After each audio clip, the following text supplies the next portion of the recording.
Be sure to subscribe to the channel and let's promote respect for the Royal Guard together. Let the whole world see how many of us there are. A tourist lifted a Royal Guard into the air, thinking he could get away with anything. But the soldier's response changed everything, shocking the crowd. What happened next became a lesson for the ages. A typical London morning at Buckingham Palace had begun. Crowds of tourists gathered along the White Line to admire the majestic Royal Guards. One of them, a tall guard with a stern expression, stood as the embodiment of British tradition. His immovable stance and focused gaze commanded respect. The crowd was lively yet polite. Children pointed in awe at the guards, parents took pictures, and tourists snapped selfies. Everything was proceeding as usual, until a loud, crude voice cut through the tranquility. "Hey you! Why so stiff? Are you even alive?" The crowd turned, and all eyes landed on a man who seemed determined to become the center of attention.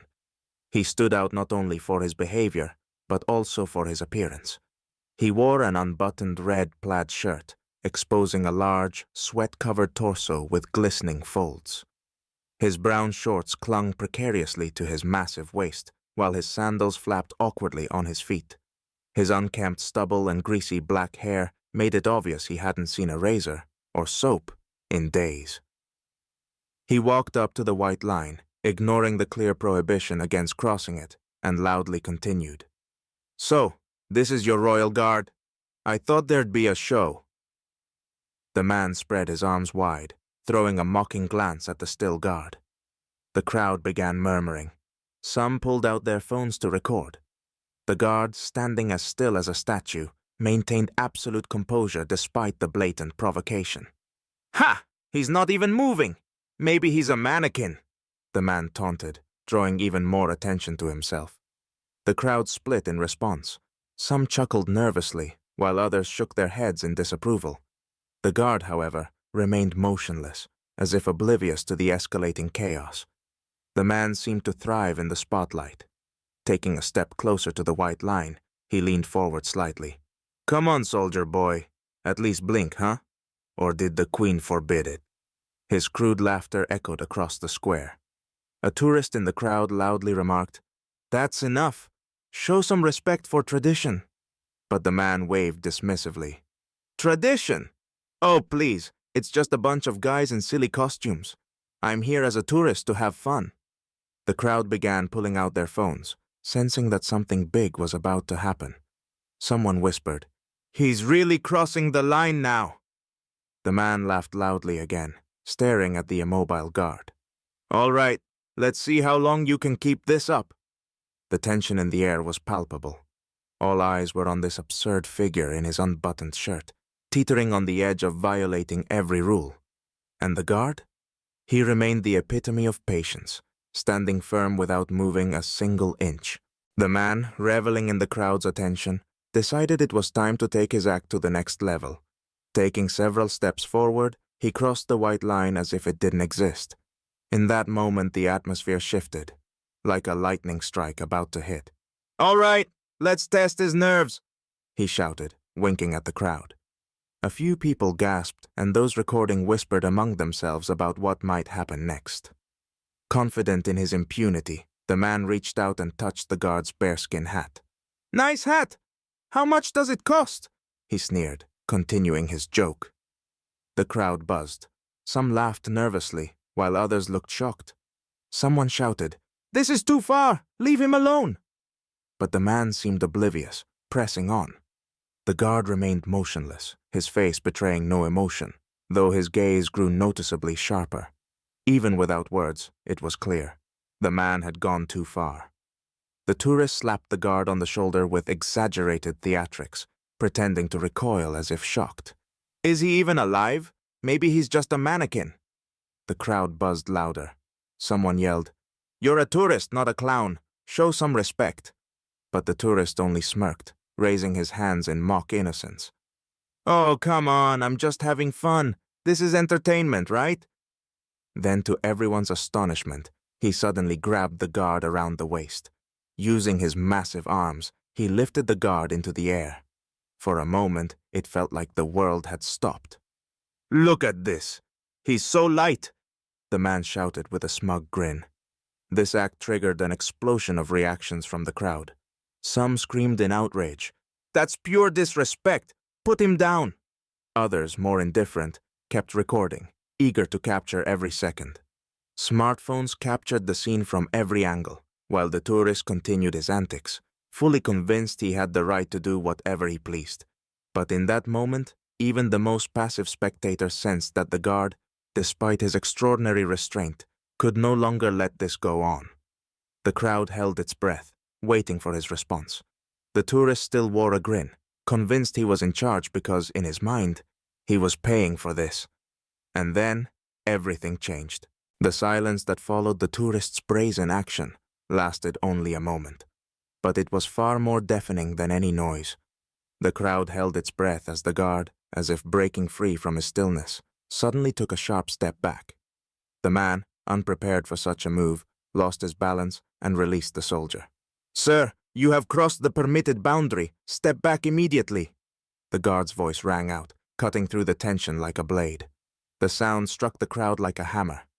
The man froze, stunned by the guard's unexpected and firm reaction. His smug grin vanished, replaced by confusion and uncertainty. "What does he think he's doing? This is the Royal Guard, not a circus!" Someone shouted indignantly from the crowd. In an instant, the atmosphere shifted. Those who had laughed or passively recorded the scene now murmured disapproval. "This is a complete lack of respect for tradition. Who does he think he is to act like this?" The murmurs grew louder, punctuated by the click of cameras and the hum of recording phones. Then came the sound of sharp footsteps. A security officer approached the scene with confident strides. His stern expression and silent presence spoke louder than words. The man who had been so brash moments ago now tried to regain control of the situation. "It was just a joke. Relax," he muttered, raising his hands defensively. But the officer showed no sign of listening.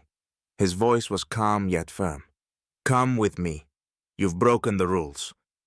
The officer firmly turned the man around, who, despite his large stature, now seemed small and pitiful, and escorted him out of the area.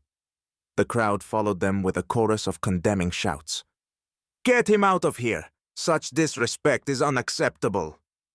"Shame on him! He should apologize." The man tried to say something, but his words were drowned out by the collective uproar. Phones continued recording, capturing every moment to be shared online. Meanwhile, the guard returned to his post, standing as still as he had at the start. His stoicism commanded respect, and his unwavering gaze seemed to declare, "My honor is my armor." The crowd fell silent again, but this time it was a silence of admiration. People looked at the guard, realizing the weight of his duty and how honorably he defended not only himself, but the traditions of his country. The next day, the internet was buzzing with news of the incident at Buckingham Palace. Videos recorded by tourists went viral, amassing millions of views and comments. In the footage, the massive man in a ridiculous plaid shirt could be seen blatantly overstepping boundaries, only to be met with the guard's dignified but decisive response. Discussions flared online. "This tourist is the epitome of disrespect. Why visit another country just to act like this?" The guard is a true hero. His restraint and response are worthy of admiration. Respect traditions. They're not for entertainment, but for history and honor. Social media users competed to express their disapproval of the brazen tourist. His face became a symbol of how not to behave. But most of the attention and respect was directed at the guard. His poise, composure, and ability to uphold his honor ignited a wave of admiration worldwide. At Buckingham Palace, life resumed as usual. Guards at their posts, tourists taking photos and videos. Yet the atmosphere had shifted. People seemed more respectful, looking at the guards not as mere attractions, but as symbols of centuries-old traditions. Among the tourists was a man with his young son. They approached the very guard who had distinguished himself the day before. The man stopped, removed his hat, and spoke quietly yet respectfully. "Thank you for your service. You reminded everyone that traditions are more than just a show for tourists." The guard didn't move, but his subtle nod spoke volumes. It was a gesture of acknowledgement, adhering to protocol while showing that the words had been heard and appreciated. The crowd stood still, and then applause broke out. The clapping carried genuine support and admiration. People looked at the guard with newfound respect, understanding that his duty was not just about standing still, but about defending the history and honor of his nation. The sun slowly broke through the clouds, its rays illuminating the guard's figure, giving him an almost symbolic grandeur. He adjusted his bearskin hat, straightened his posture, and resumed his stillness. His immobility now seemed less like silence and more like a proud declaration of the traditions he represented. As the tourists watched him, they walked away with a sense of reverence that perhaps would stay with them forever.